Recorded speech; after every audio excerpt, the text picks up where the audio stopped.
Happy New Year, everybody. Welcome to our third season of Financially Irresponsible. I'm your host, Rakim Sabri, and I want to start this episode off just by expressing gratitude. Gratitude for life, being able to wake up this morning, the oxygen in my lungs, and being able to bring another season to you all to discuss all things finance, mental health, and the interconnectedness of those two variables. This season, I plan on doing things a little bit different, and I'm super excited about the prospect of inviting more guests. So my focus this season is going to be on doing more in my backyard.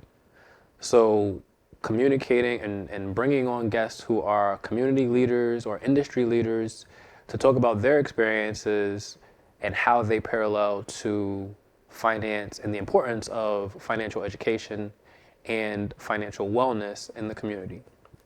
Before the end of 2023, I was able to secure funding from a local company to host a free event to the public that talked about the intersection of money and mental health. And I'm happy to say that the event was a great turnout. We had a ton of signups. Not everybody that signed up showed up, but the people that did show up we're really appreciative of the content, got a lot of great feedback. We were able to provide food.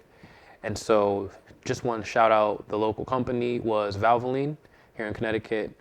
And I'm looking forward to doing more free events that talk about that tricky intersection between money and mental health throughout the 2024 calendar year.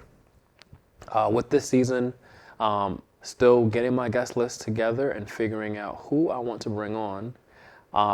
But I will keep that a secret until these individuals commit and show up on the show. But yes, jumping right into it, we ended off last season talking about the pressure and the anxiety that people feel around the holidays to go out, spend this money on their friends and their family through the purchasing of gifts and some alternatives to gift giving, as well as helping to navigate and ease that stress and that anxiety. Well, in the beginning of the year, a lot of people are scrambling to get their houses in order, figuratively and literally, financially.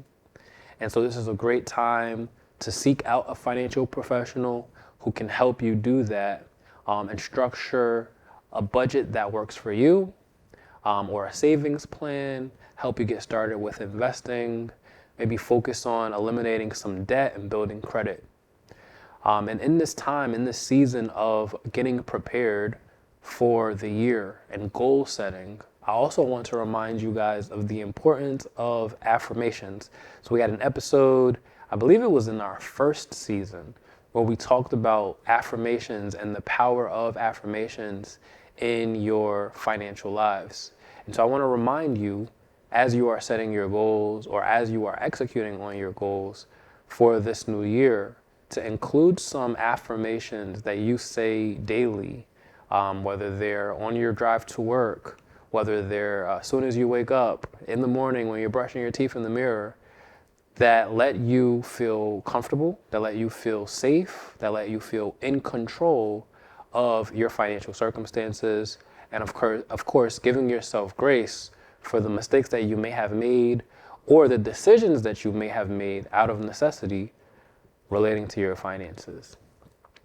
As a financial coach and accredited financial counselor, one of the areas of focus that I have in helping my clients is to help them establish goals that align with their value system. I kind of talked about this in a previous season, but I want to remind you all, it is super important when you are establishing financial goals, or any goal for that matter, that those goals be aligned to the values that you have, because if not, you will be in constant competition or constant clash with those goals as you try to undertake accomplishing them, because there is a mix match or misalignment of your values.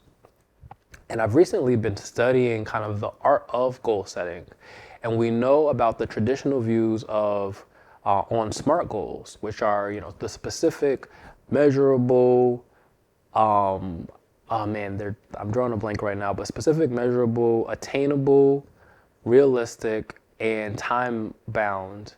But most times when people are establishing goals for the year, they give themselves the entire year to accomplish those goals. And so in my reading, I'm reading a book right now called The 12-Week Year that introduces a new process to goal setting that you can apply to your finances that break up the year into 12-week chunks. And so what is a year, 12 months turns into 12 weeks. What is 4 weeks turns into days, and days turn into hours. And so there is more pressure for you to push to accomplish these goals in a shorter period of time. And in reflecting each week on your progress towards said goal, it gives you kind of a general compass of how you are doing, whether you are moving in the right direction, whether you're not moving in the right direction, whether you're kind of staying stagnant. And the idea is to increase productivity around the accomplishment of those goals. So if you are a business owner, if you are into fitness and you want to work out, if you are dieting, or if you're trying to get your financial house in order, if you establish goals in shorter periods of time that make you focus on the daily actions that lead into weekly results, that lead into annual results, you'll see greater progress. Or the thesis is that you'll see greater progress in a shorter period of time over the course of the year. And so definitely something to look into as you're establishing goals. Don't give yourself an annualized view of goal setting. Give yourself a defined period. It doesn't have to be 12 weeks. Maybe it could be 30 days. Maybe it could be 60 days. Maybe it could be 90 days. But give yourself a defined period to accomplish that goal and apply pressure in making the days and the weeks in between the start date and the finish date matter. Another mistake that people make in their goal setting, whether it be financial or otherwise, is that the goals are not specific enough. And so you might say, I want to this year make $1 million. And certainly people have made $1 million in a calendar year. It's not a regular occurrence, but depending on who you are in the industry that you're in, that is certainly possible. But the trick is figuring out how to break down that big number, whether it be $1 million, whether it be $100,000, whether it be 50,000, 10,000, 5,000, whatever the goal is, breaking down that number into manageable bite-sized chunks. And again, focusing on short time periods towards those milestones. So for a more realistic view, if somebody's looking to save, for instance, $5,000 or eliminate $5,000 in debt, you would start with the large goal of $5,000. You would break that goal up over a defined period of time.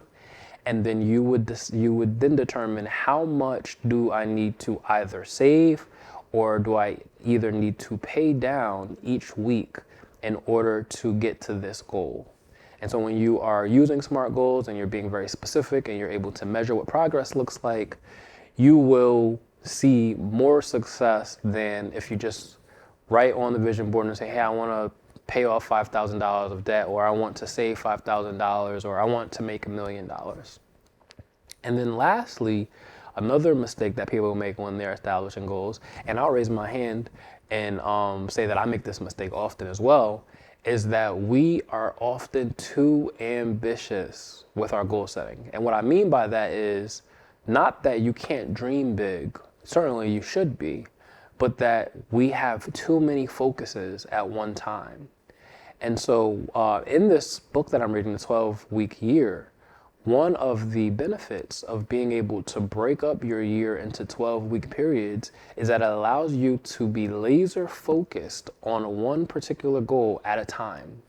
And so that laser focus on that one particular goal applied to your finances could be saving the $5,000, could be the next 12-week period paying off $5,000 in debt, could be in the next period investing $5,000. And I'm throwing arbitrary numbers out there for the sake of simplicity, but these goals could look like anything. But if you're focusing all of your attention, all of your effort, all of your daily actions, your weekly actions that compound over time into accomplishing this one goal in a defined period of time, you'll see more success and the accomplishment of more goals than you would if you just had everything listed and you're trying to do everything at the same time. And sometimes that goal setting can look like the same goal over and over those different 12-week periods, or however you define that period of time that you want to focus on. You can have the same goal. You can say, okay, for this period, I'm going to do $5,000 saved. Next period, I'm going to do another $5,000 saved. Next period, I'm going to do another $5,000 saved. And in between those periods, it's important to rest. It's important to celebrate and to track what your progress looked like. So if you were able to get 75 or 85% to goal, that is still a success. It's not a failure. If you're able to get 95 to goal or 100% to goal, that is a great success. And so you can see and measure those results over and over these different periods of time, and focus all of your attention, all of your energy into accomplishing the one thing. I know for me personally, last year, I was able to accomplish a great many of things, some that were on my list of goals that I wanted to accomplish, some that just kind of randomly popped up and I said, oh, I'm going to go after this thing this year. But what I realized is that some of the goals that I had set for myself, some of the bigger goals that I had set for myself, I was not able to accomplish because my energy was going in all of these different directions. I was like that squirrel. Something would pop up, oh, I want to do that thing. Something else would pop up, oh, I would want to do that thing. Oh, I want to start this show. Oh, I want to do this podcast. I want to write for this column. And because there were so many varied focuses, I wasn't able to give any one thing 100% of my effort and have 100% success with any of those one things. And so if you are like me, a very creative person, somebody who has a lot of ideas pop up over the course of the day, maybe you have a bunch of unfinished notebooks or journals laying around your house or your office, and you're easily distracted with new ideas, the shiny new toy, the shiny new thing to work with. Maybe you start projects and you haven't finished them. This frame of this system or this frame of reference is going to help you focus and be able to accomplish the goals one by one. And I know I said the last one was the last one, but I have an extra last one. And this extra last one is to write it down. So I talked about the importance of documenting. I talked about the importance of being able to track your progress. Well, the only way that you can do that is by writing it down. And I'm a tactile individual. I need to see it, words on a page, but some people prefer to write things down in their phones, their iPads, tablets, their computers, whatever works for you. As long as you're documenting what it is that you want to accomplish, what is the frequency, what is the period of time that you're going to work on accomplishing that? How can you break that down into smaller goals? What is the intervals of what that progress looks like? And you're constantly reviewing what your progress to that goal looks like. You are going to be able to not only accomplish your goals, but you're going to be able to maximize your productivity in being able to accomplish those goals. And so I hope that this is a great tool for you to use in approaching your tactical financials as we move into the spirit of the new year. And also give yourself grace as we move into more of the supportive arm of finances. Give yourself grace if you're not able to accomplish these goals. Life does happen, unfortunately. That is another value of breaking up your goals into different time periods. I know for myself, I had set a goal to be very consistent in my diet and my exercise in 2023. And during the 2023 year, for the first half of the year, I was very successful. I was going to the gym maybe 5 times a week, maybe more.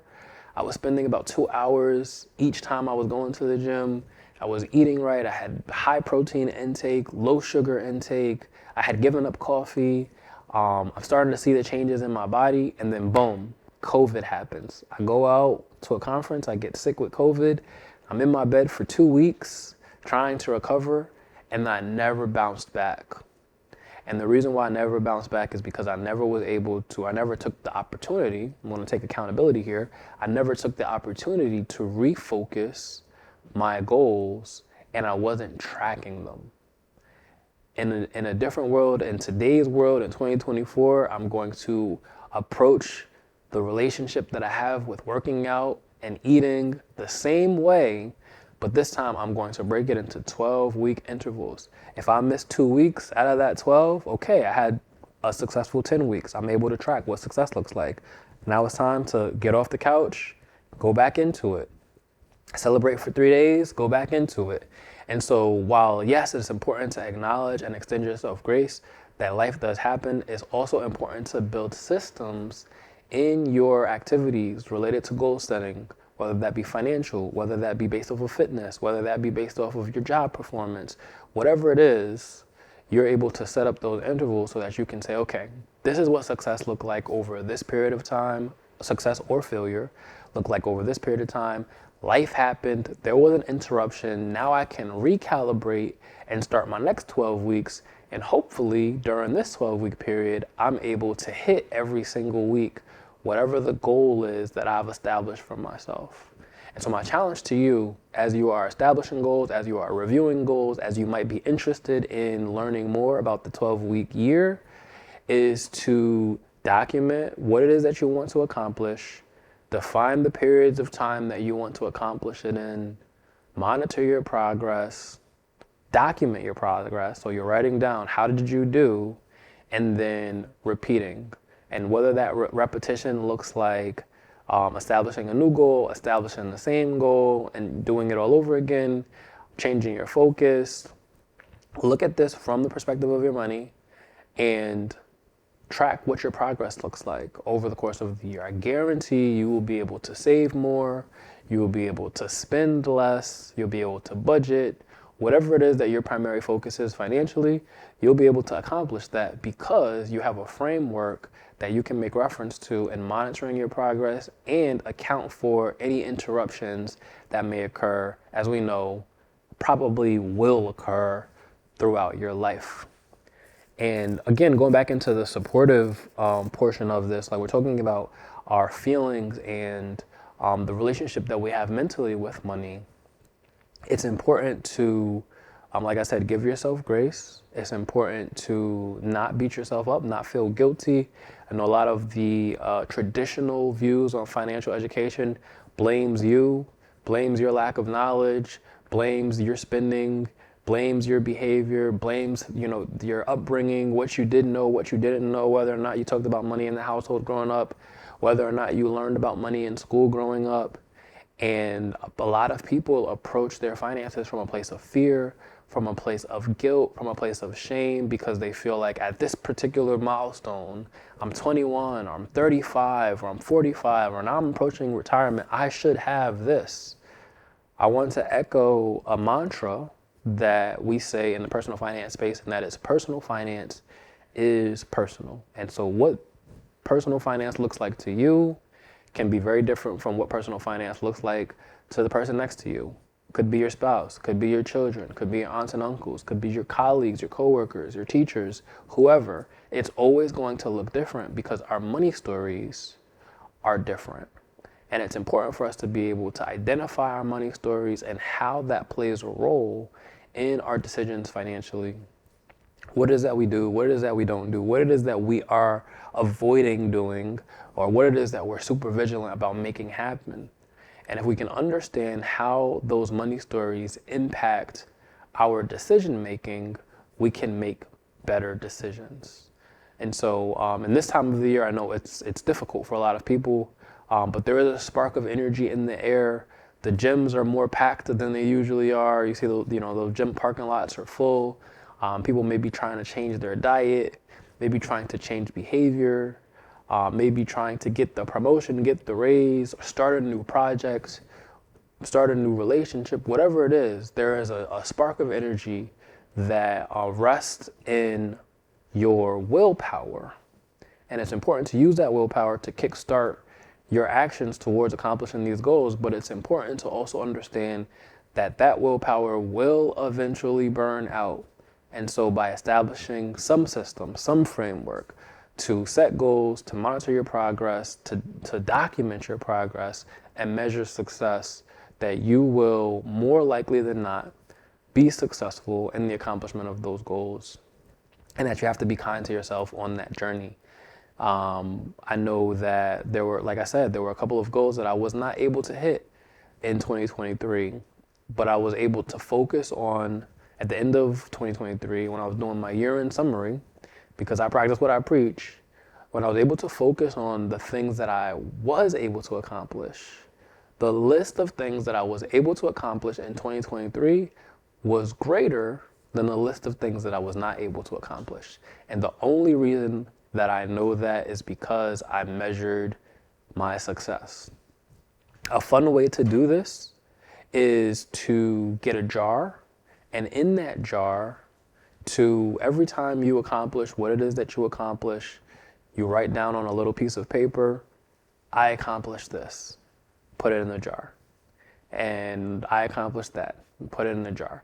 I call it my win jar, and I can't say that I'm responsible for this methodology. I've seen it probably somewhere on social media, but I was able to implement that strategy last year, and I was able to track what success looked like for me by dumping out the contents of the jar on the days that I felt discouraged, on the days that I felt sad, on the days that I felt like I wasn't able to accomplish some big goal that I wanted to accomplish. I was able to review those wins and use that same spark of energy that I'm referring to with the new year to give me just enough of a boost to get back into a disciplined cycle and focus on accomplishing more goals.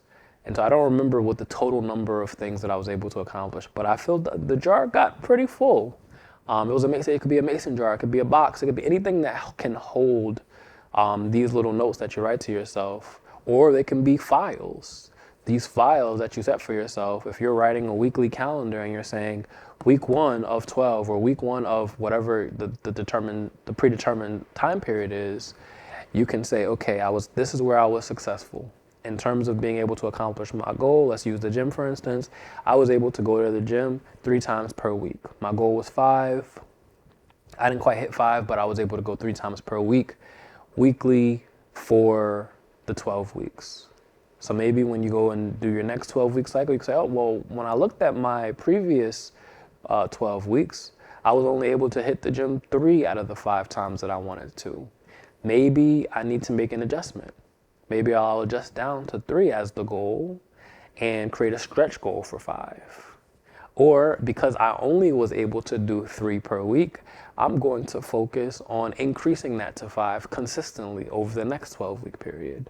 And so every time a week goes by, when you're able to review your progress and review your results, and of course, extend your self-empathy for the areas where you mess up. Like I said, I caught COVID, so that's not something that I could have controlled. But instead of not going back to the gym like I did last year, after the 2 weeks when I recover, I say, okay, I'm looking at this time period. I missed 2 weeks because I was sick. I need to get back to it. I need to get back to the gym. And certainly a gross oversimplification, right? Because COVID took out a lot of my respiratory and energetic power. And so getting back into 2-hour workouts 5 days a week was certainly not realistic. It was important for me to rest and recover. And so when we look at kind of the variables or curveballs that life throws us, it's important to take into account how those things will, how the residual impact of those curveballs will affect us. But there was certainly another another couple of months after I recovered to go through the process of getting reacquainted with an exercise, whether it just be walking around the block for 30 minutes. And so when we look at this progress, it's a little bit more exciting to look at this progress from the perspective of the gym, from the perspective of money, because you can see the progress in your bank account. You can see the steady increase in your savings, or you can see the steady decrease in the debt that you carry, or you can see the increase in your investments, whatever is the area that you decide to focus on. So I'm gonna kind of wrap things up now. Again, find a framework that works for you. Like I said, I'm going to try this 12-week process as it relates to whatever exercise, diet, money. I'm going to try this 12-week framework, but find a framework that works for you. Use SMART goals. Be specific in what you want to have happen. Be able to measure it. Write it down. Constantly refer back to it. And then celebrate your success with empathy if you don't meet your goal entirely. And then start all over again. Concentrate your focuses, and you will be able to accomplish your goals. So this has been our first episode of the season 3 for Financially Irresponsible. Again, I'm your host, Rakim Sabri, and I look forward to bringing you more financial content, financial tips, and discussions around the intersection of money and mental health. I'll see you guys next time.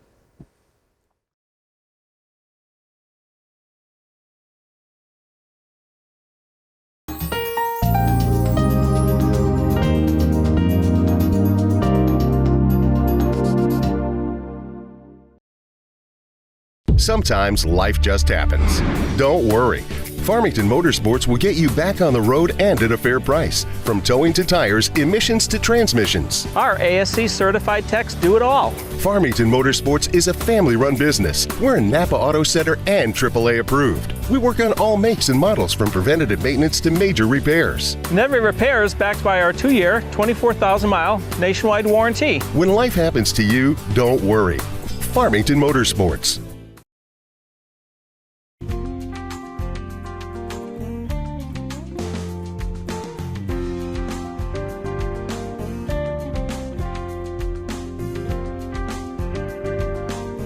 Follow us on Instagram at nutmeg.tv.